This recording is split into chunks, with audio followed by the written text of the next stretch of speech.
Knock, knock, knock. Come in. Hi, Bob. I'm Kendall. I'm going to be your nurse today. I just got word from the doc that we're going to go ahead and discharge you to go home today. How do you feel about that? Ooh, I like you already. Alrighty. So I'm just going to talk about what could have led up to these events and what meds you're going to go home on. So first, you came in and you had the procedure while you were here, the coronary artery bypass. Mm-hmm. So I'm just going to talk about what that procedure did for you. So basically what we did was there was an artery in your heart that was blocking blood flow. So we took a good vessel from your leg and connected it to the blocked artery to help improve the blood flow. So that's why you have the incision on your sternum and on your leg.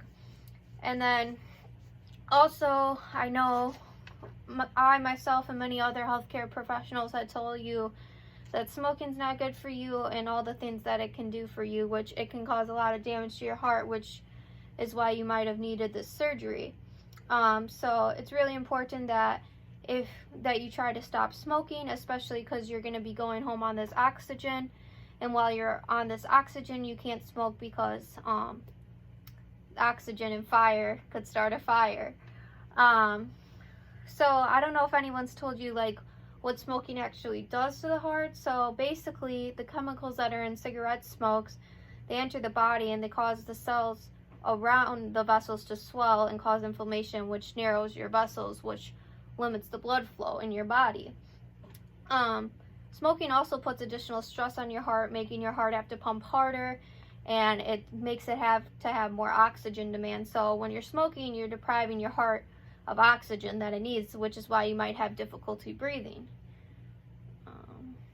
Also, when you're smoking, you're actually inhaling CO2, which is also depriving your body of oxygen. So when I did my assessment, I heard crackles in the lungs, and that's probably because of your congestive heart failure. So with congestive heart failure, the pressure in the vessels around the lungs increases, which causes the fluid to build up into the lungs and the periphery surrounding it. So that's why you're going to go home on the furosemide. That's going to help you pee and get that extra fluid off of you. Also, I see that you have a history of high cholesterol. I like eggs. You like eggs? Yeah, that has a lot of sodium in it, which can cause your cholesterol to be high. So basically, you probably also might even have some atherosclerosis, which is plaque buildup in your arteries, which can also narrow the blood flow to your heart. So all of these could be contributing factors that led you to have that coronary artery bypass surgery. So I just wanted to provide you some education so that we can prevent that from happening again. So the doctor's orders is for you to go home on 2 liters of oxygen via nasal cannula. And since you never used oxygen before, I just want to let you know that you want to keep that oxygen away from fire sources, like I said, so you're unable to smoke with the oxygen. So you might want to talk to your provider about something that he can maybe give you to help stop those cravings. Also, you want to make sure the knob on the top of the oxygen is set to 2, and also look on the meter on the tank, and it will show you green, yellow, red for how full your tank is with oxygen. And when you get into the yellow/red area, you're going to need to get a new tank. Am I going to get like a service that's going to come to my house to deliver it? Yeah, the tank will get delivered to your house. And then you should keep the oxygen on at all times. Besides, when you shower, you can go ahead and take it off and then put it back on immediately after you're done with your shower. We also went over your home. You just have the 2 little steps to get into the house. It's a ranch, 1 level. We saw you have a lot of good railings to help for support. You don't have any throw rugs, good lighting, so we're not too concerned there. We also want you to clean your incisions on your sternum and your leg once daily with soap and water. You can go ahead and use a sponge or a rag for that, and then I want you to go ahead and pat dry with a dry towel and leave those open to air to dry. You will come back in a week and the doctor will assess again how those incisions are looking.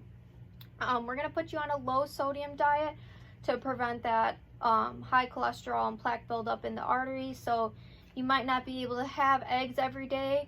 You can still have them every couple of days, just not every day because they're so high in sodium. Also, because you just had this surgery, it's important that you don't lift more than 10 pounds for about 4 to 6 weeks. Because you have that incision on your chest, if you're lifting a lot of weight, it could cause it to rip open, which obviously we don't want that. So then lastly, I'm just going to run through your list of medications. So I have that you're going to be taking metoprolol, 50 milligrams twice a day. So that's going to help relax the vessels in your heart. It's going to decrease your heart rate and blood pressure, making it easier for blood to flow. Next, we already talked about you're going to be on a diuretic called furosemide. It's going to be 20 milligrams twice a day. That's going to make you pee a lot to get the fluid out of your lungs because you had those crackles in your lungs and then the fluid out from your feet. Next, we're going to put you on a potassium supplement, 20 milligrams twice a day. This is an electrolyte supplement. It's important that with your cardiac issues, your potassium levels are within the normal range because potassium deals with the pumping of the heart. Next, we have warfarin, 5 milligrams once a day. That's a blood thinner. It's going to prevent blood clot formation to help ease the blood flow through your heart. We have gabapentin for your diabetic neuropathy, 300 milligrams 3 times a day. Then we have aspirin, 81 milligrams once a day, and that's an antiplatelet, again, to prevent blood clot formation. You said you were having difficulty having a bowel movement. You had a bowel movement yesterday, but it was pretty small, and you'd like to have a bigger one to feel comfortable. So the doctor's gonna go ahead and put you on Dalcosat, 100 milligrams. This is gonna be a stool softener to help ease your stool, to help you have a bowel movement. Next, we have hydrocodone available to you if you're experiencing any pain. 325 milligrams, 1 to 2 tablets every 4 hours for pain. If you're not in any severe pain, you don't have to take this medication. It's just when it becomes uncomfortable or unbearable. Next, your last med that we have is Wanuva. This is going to help with your type 2 diabetes to control your blood sugars, and that's 100 milligram once a day. What kind of questions do you have for me, Bob? I know that was a lot of info. Oh, that's a lot of info. Are you going to put that all on a piece of paper? Yep. So when Mildred comes, she knows how to take care of me? Yep, we have all the printout handouts, and we have highlighted all the important information when your next checkup visits are, and all the meds and how to give them, and we have that all highlighted, and we'll go ahead and give that to your wife when she gets here, okay? Okay. Can you put a message to my doctor that I want to see what my options are, what he thinks about what's good to help quit smoking? Yeah. Because obviously now I don't really have a choice with the oxygen, so I guess I'm going to have to do it whether I want to or not. Yeah, go ahead and make a note in your chart and have him contact you, come in and make a stop today before we get you discharged, okay? All right, thank you. All right, yep.